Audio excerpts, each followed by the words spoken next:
माली परेशानी, पहली बात तो ये कि इतनी बड़ी परेशानी नहीं जिसको सवार किया जाए।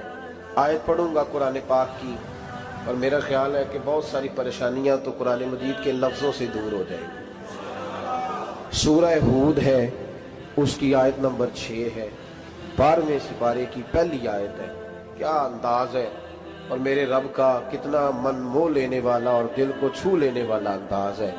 रब करीम ने फरमाया वमा मिन दाब्बतिन फिल अर्द, फरमाया नहीं ज़मीन पर कोई भी ऐसा चलने वाला, ज़मीन पर कोई ऐसा नहीं जो चलता हो, इल्ला अलल्लाहि रिज़्कुहा, जिसका रिज़्क अल्लाह ने अपने ज़िम्मे न लिया हो। ज़मीन पे कोई चलने वाला ऐसा नहीं जिसके रिज़्क की जिम्मेदारी रब करीम की ना हो। ये जिम्मेदारी रिज़्क किसकी है? बोल के बताएं, बोल के किसकी जिम्मेदारी है जी?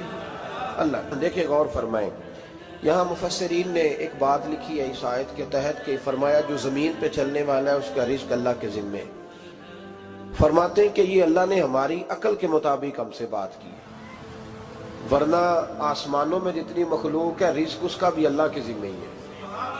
यहाँ जो फिल अर्द के लफ्ज़ है ज़मीन पे, वो हमें समझाने के लिए कि तुमने तो सिर्फ ये दुनिया देखी है ना, तो जिसको तुमने देखा है वो सब खाते अल्लाह का दिया हुआ ही है।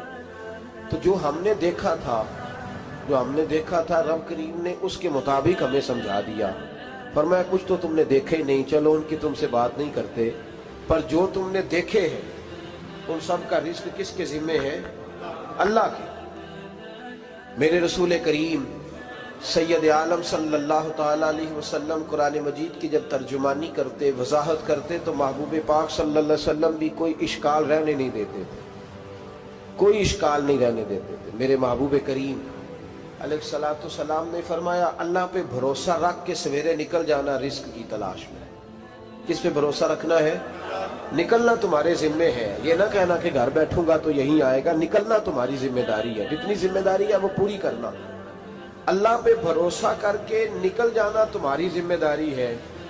रब का जिम्मा है तुम्हें रिज़्क देना, वो जरूर तुम्हें रिज़्क पहुंचाएगा। या रसूल अल्लाह सल्लल्लाहु अलैहि वसल्लम किस तरह पहुंचेगा? तो जरा हुजूर के लफ्जों का हुस्न भी देखिए। नबी पाक सल्लल्लाहु अलैहि वसल्लम ने फरमाया जिस तरह मौत तुम्हें ढूंढ लेती है ना कि तुम कहां मौजूद हो, जब वक्त आता है तो इंसान पाकिस्तान में हो तब भी आ जाता है, जद्दा में हो तब भी आ जाता है, मक्का में हो या मदीना तैयबा में, वक्त फिर भी आ जाता है। फरमाया जिस तरह मौत तुम जहां भी हो तुम तक पहुंच जाती है ना, इस तरह तुम्हारा रिज़्क भी तुम जहां मौजूद होते हो अल्लाह वहां पहुंचा देता है, पहुंचा देता है। तो या रसूल अल्लाह सल्लल्लाहु अलैहि वसल्लम किस अंदाज में? तो फरमाया निकल जाना तुम्हारी जिम्मेदारी है। फरमाया सवेरे परिंदे भी निकल जाते हैं और शाम को जब लौटते हैं तो अल्लाह उन्हें पेट भर के रोजी अता फरमाता है। हालांकि उनको नहीं पता होता हमारा कारखाना कहाँ है, हमने कहाँ जाके मजदूरी करनी है। उनको नहीं पता होता कि हमारा दफ्तर कहाँ है, हमने किस ऑफिस में बैठना है। उनको नहीं पता होता कि हमने कहाँ जाके माल खरीदना है और कहाँ से हमने फिर उसको दोबारा बेचना है। उन्हें खबर नहीं होती, अल्लाह पे भरोसा करके निकल जाते हैं। निकलना तो तेरे जिम्मे है कि नहीं? फरमाया वो तू ड्यूटी कर, शाम को अल्लाह जो रब परिंदों को रोजी देता है वो तुझे भी अता फरमाएगा। मैं कहता हूँ सोच कितनी कमजोर है उस आदमी की जो कहता है कैसे मिलेगा। कितनी कमजोर सोच है। जो रब बैल को रोजी देता है, बकरी को रोजी देता है, इस जमीन इस धरती पे अगर बसने वाला ऊंट भूखा नहीं सोता, चले ये तो पालतू जानवर होते हैं, इस धरती पर बसने वाली अगर बिल्ली और कुत्ता रोटी खा के सोते हैं तो तू तो अशरफुल मखलूकात है।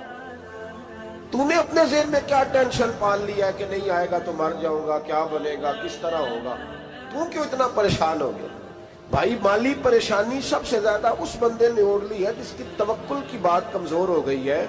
तू सीधी तवज्जो अपने रब करीम की जानिब रख, सीधी तवज्जो अल्लाह की जानिब कर। रब फरमाता है जिम्मा तेरा नहीं, जिम्मा मेरा। लेकिन ना तनख्वाह एक आती है घर में, जब एक बच्चा होता है तो तब भी काम चलता है, जब अल्लाह 2 बच्चे दे दे फिर भी उस तनख्वाह से काम चलता है, जब 3 हो जाए फिर भी चलता है, जब 4 हो जाए।